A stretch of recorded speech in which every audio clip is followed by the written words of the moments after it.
നമസ്കാരം. ജനുവരി 30 ഇന്ത്യയുടെ ആത്മാവിൽ ഒരു വെടിയുണ്ട തുളച്ചു കയറിയ ദിവസം. ഇന്ന് നമ്മൾ ഗാന്ധിജിയെ വെറും ഒരു ഫോട്ടോയായും പ്രതിമയായും മാത്രം ചുരുക്കാൻ ശ്രമിക്കുമ്പോൾ അദ്ദേഹം വധിക്കപ്പെട്ടതിന്റെ രാഷ്ട്രീയത്തെ ബോധപൂർവം വിസ്മരിക്കാൻ ഒരു വിഭാഗം ആസൂത്രണം ചെയ്യുന്നുണ്ട്. ഗാന്ധിജി പ്രായാധിക്യം കൊണ്ട് മരിച്ചതല്ല, മറിച്ച് ഈ രാജ്യത്തിന്റെ ബഹുസ്വരതയെയും സ്നേഹത്തെയും ഭയപ്പെട്ടവർ അദ്ദേഹത്തെ ക്രൂരമായി കൊലപ്പെടുത്തിയതാണ് എന്ന് ഉറക്കെ പറയേണ്ട കാലഘട്ടമാണിത്.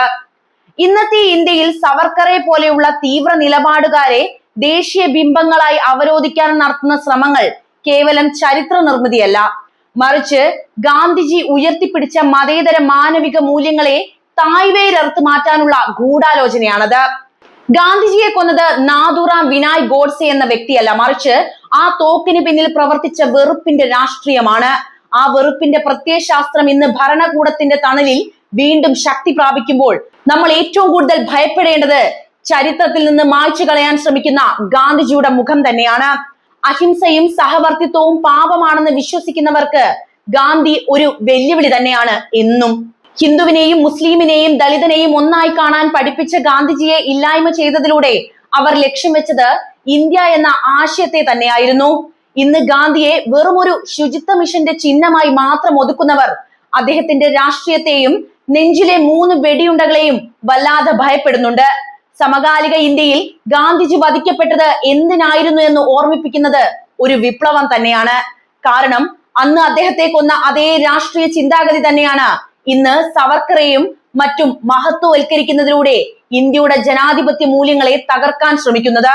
ഹിന്ദുത്വയുടെ അക്രമാസക്തമായ രൂപം അടിച്ചേൽപ്പിക്കാൻ ശ്രമിക്കുന്നവർക്ക് ഗാന്ധിജിയുടെ ഈശ്വർ അല്ലാ തേരെ നാം എന്ന പ്രാർത്ഥന അസ്വസ്ഥതയുണ്ടാക്കുന്നതാണ്. ഗാന്ധിജിയെ വെടിവെച്ച് കൊന്നവർക്ക് ഇന്നും അധികാരത്തിന്റെ ഇടനാഴികളിൽ സ്വീകാര്യത ലഭിക്കുന്നത് ജനാധിപത്യത്തിലെ ഏറ്റവും വലിയ വിരോധാഭാസമാണ്.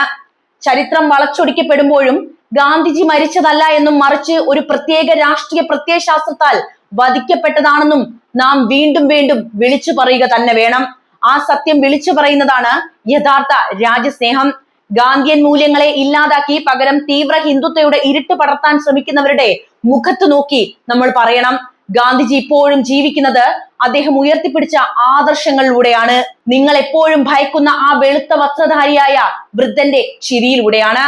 ചരിത്രം കുഴിച്ചുമൂടാൻ ശ്രമിക്കുന്നവർ ഭയക്കുന്നത് ഗാന്ധിജിയുടെ രക്തത്തെ തന്നെയാണ് എന്ന് നമുക്ക് മനസ്സിലായി കഴിഞ്ഞു. ഇന്ത്യയുടെ ചരിത്രരേഖകളിൽ ജനുവരി 30 എന്നത് കേവലം ഒരു ചരമദിനമല്ല, മറിച്ച് ഈ രാജ്യം ഏത് ദിശയിലേക്കാണ് സഞ്ചരിക്കണമെന്ന് തീരുമാനിക്കപ്പെട്ട ഒരു പ്രത്യയശാസ്ത്ര പോരാട്ടത്തിന്റെ ചോര പുരണ്ട ദിനമാണത്.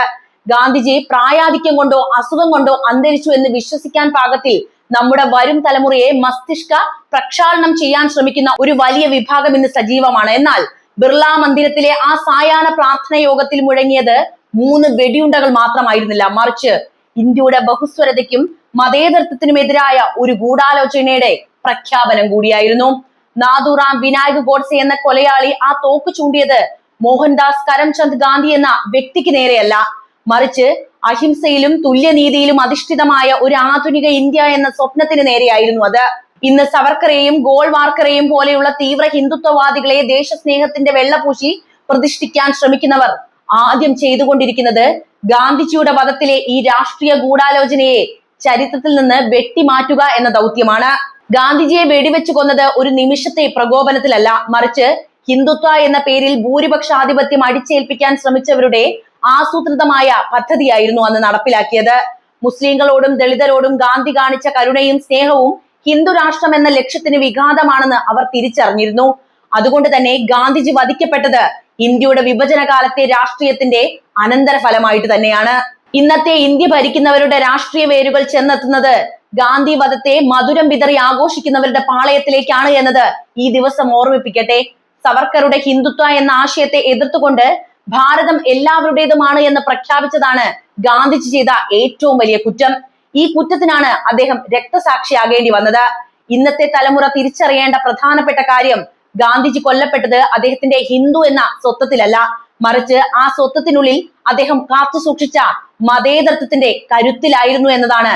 സവർക്കറെ പോലെയുള്ളവർ ഭീരുത്വ കത്തുകളിലൂടെ മാപ്പിരുന്നപ്പോൾ ഗാന്ധിജി വെടിയുണ്ടകൾക്ക് മുന്നിൽ തന്നെ നെഞ്ചു വിരിച്ചു കൊടുക്കുകയായിരുന്നു ചെയ്തത്. ഈ ധീരതയെ മായ്ച്ചു കളയാനും പകരം പ്രതികാരത്തിന്റെ രാഷ്ട്രീയത്തെ പ്രതിഷ്ഠിക്കാനും ശ്രമിക്കുന്നവർ ഗാന്ധിജിയെ വെറും ഒരു വൃത്തിയാക്കൽ ചിഹ്നമായി, അതായത് സ്വച്ഛ ഭാരത് ലോഗോ ആക്കി മാറ്റാൻ ശ്രമിക്കുന്നത് ബോധപൂർവം നടത്തുന്ന പ്രവർത്തനമാണ്. ഗാന്ധിജിയുടെ കണ്ണടയും വടിയും മാത്രം മതിയെന്നും അദ്ദേഹത്തിന്റെ രാഷ്ട്രീയ നിലപാടുകൾ വേണ്ടെന്നും വെക്കുന്നവർ യഥാർത്ഥത്തിൽ ഗാന്ധിയെ രണ്ടാമതും കൊല്ലുകയാണ് ചെയ്യുന്നത്.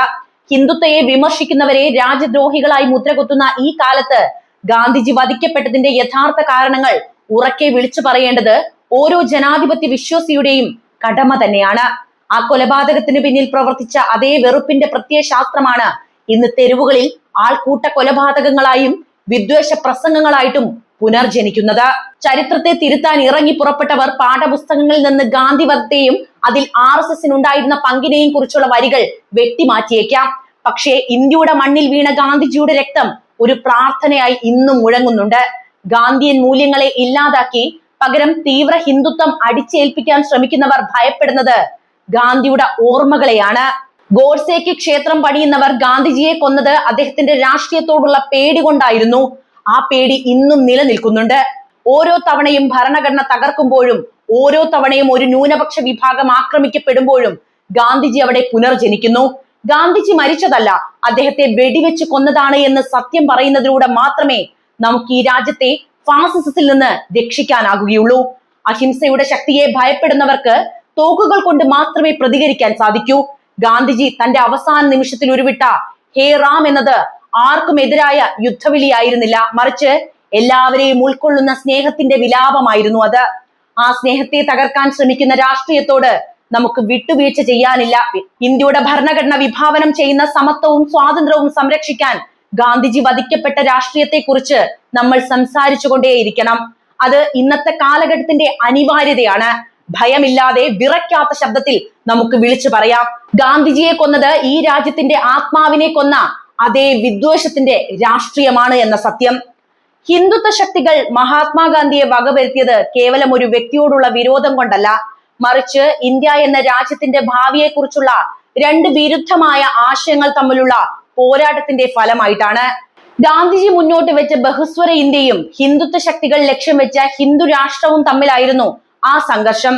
എന്തുകൊണ്ട് അവർ ഗാന്ധിജിയെ കൊന്നുകളഞ്ഞു എന്ന് കൂടി നമ്മൾ ഇവിടെ സംസാരിക്കേണ്ടതുണ്ട്. അതിലാദ്യത്തെ ഉത്തരം മതേതരത്വം എന്ന വലിയ തടസ്സം തന്നെയാണ്. അതായത് ഹിന്ദുത്വ ശക്തികൾ ഇന്ത്യയെ ഒരു മതപരമായ രാഷ്ട്രമായി മാറ്റാൻ ആഗ്രഹിച്ചപ്പോൾ ഗാന്ധിജി എല്ലാ മതസ്ഥർക്കും തുല്യ അവകാശമുള്ള ഒരു മതേതര രാജ്യത്തിന് വേണ്ടിയാണ് നിലകൊണ്ടത്. ഹൈന്ദവ വിശ്വാസി ആയിരുന്നിട്ടും ഗാന്ധിജി മറ്റു മതങ്ങളെ ബഹുമാനിച്ചത് ഇടുങ്ങിയ ചിന്താഗതിയിലുള്ളവർക്ക് ഒരിക്കലും അംഗീകരിക്കാൻ കഴിഞ്ഞില്ല. ഈശ്വർ അല്ലാ തേരെ നാം എന്ന ഗാന്ധിയുടെ നിലപാട് ഹിന്ദുത്വ അജണ്ടയ്ക്ക് വലിയൊരു വെല്ലുവിളി തന്നെയായിരുന്നു. രണ്ടാമത്തെ വിഷയം വിഭജനവും മുസ്ലിം വിരോധവുമാണ്. ഇന്ത്യ വിഭജനത്തിന് ഉത്തരവാദി ഗാന്ധിജിയാണെന്ന് അവർ വിശ്വസിച്ചു. വിഭജനത്തിന് ശേഷം പാകിസ്ഥാൻ വിട്ടുപോകാതെ ഇന്ത്യയിൽ തന്നെ തുടരാൻ തീരുമാനിച്ച മുസ്ലിങ്ങൾക്ക് ഗാന്ധിജി സംരക്ഷണം നൽകിയത് ഇവരെ പ്രകോപിപ്പിക്കുകയും ചെയ്തു. മുസ്ലിങ്ങളെ ഇന്ത്യയുടെ തുല്യ അവകാശികളായി ഗാന്ധിജി കണ്ടത് ഹിന്ദുത്വവാദികൾക്ക് വലിയൊരു അപരാധമായിട്ടാണ് അനുഭവപ്പെട്ടത്. മൂന്നാമത്തെ വിഷയം പാകിസ്ഥാന് നൽകാൻ തീരുമാനിച്ച 55 കോടി രൂപയാണ്. വിഭജനത്തിന്റെ ഭാഗമായി പാകിസ്ഥാന് നൽകാനുണ്ടായിരുന്ന 55 കോടി രൂപ ഉടൻ കൈമാറണമെന്ന് ഗാന്ധിജി ശഠിച്ചു. ഇന്ത്യയും പാകിസ്ഥാനും തമ്മിൽ കശ്മീർ വിഷയം നിലനിൽക്കുന്ന സാഹചര്യത്തിൽ ഈ പണം നൽകുന്നത് പാകിസ്ഥാനെ സഹായിക്കലാണെന്ന് ഹിന്ദുത്വ സംഘടനകൾ അന്ന് ആരോപിച്ചിരുന്നു.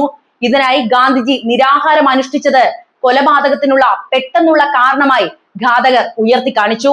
നാലാമത്തെ കാര്യം ഹിന്ദുത്വ എന്ന രാഷ്ട്രീയ ബോധത്തിന് മേലുള്ള പ്രഹരം തന്നെയാണ്. വിനായക് ദാമോദർ സവർക്കർ മുന്നോട്ട് വെച്ച പിതൃഭൂമിയും പുണ്യഭൂമിയും എന്ന സിദ്ധാന്ത പ്രകാരം ഇന്ത്യയെ സ്വന്തം പുണ്യഭൂമിയായി കാണാത്തവർക്ക് ഇവിടെ രണ്ടാം നിര പൗരന്മാരായി കഴിയേണ്ടി വരുമായിരുന്നു. എന്നാൽ ഗാന്ധിജി അദ്വൈത ദർശനത്തിലൂടെ എല്ലാവരിലും ദൈവത്തെ കണ്ടു. ഭൂരിപക്ഷ വർഗീയതയ്ക്കെതിരെ ഗാന്ധിജി ഒരു ഉരുക്കുമതിൽ പോലെ നിന്നതാണ് അദ്ദേഹത്തെ ഒഴിവാക്കാൻ അവരെ പ്രേരിപ്പിച്ച മറ്റൊരു പ്രധാനപ്പെട്ട ഘടകം. അഞ്ചാമത്തെ കാര്യം ഗാന്ധിജിയുടെ സ്വാധീനമില്ലായ്മ ചെയ്യലാണ്. സ്വാതന്ത്ര്യ ലബ്ധിക്ക് ശേഷം ഗാന്ധിജി ജീവിച്ചിരുന്നാൽ ഇന്ത്യ ഒരു ഹിന്ദു രാഷ്ട്രമായി മാറില്ലെന്ന് RSS, ഹിന്ദു മഹാസഭ തുടങ്ങിയ സംഘടനകൾക്ക് നല്ല ബോധ്യമുണ്ടായിരുന്നു. ജനങ്ങൾക്കിടയിൽ ഗാന്ധിജിക്കുള്ള വലിയ സ്വാധീനം തങ്ങളുടെ രാഷ്ട്രീയ വളർച്ചയ്ക്ക് തടസ്സമാണെന്ന് തിരിച്ചറിഞ്ഞതാണ് അദ്ദേഹത്തെ എന്നേക്കുമായി നിശബ്ദമാക്കാൻ അവരെ പ്രേരിപ്പിച്ച മറ്റൊരു ഘടകം.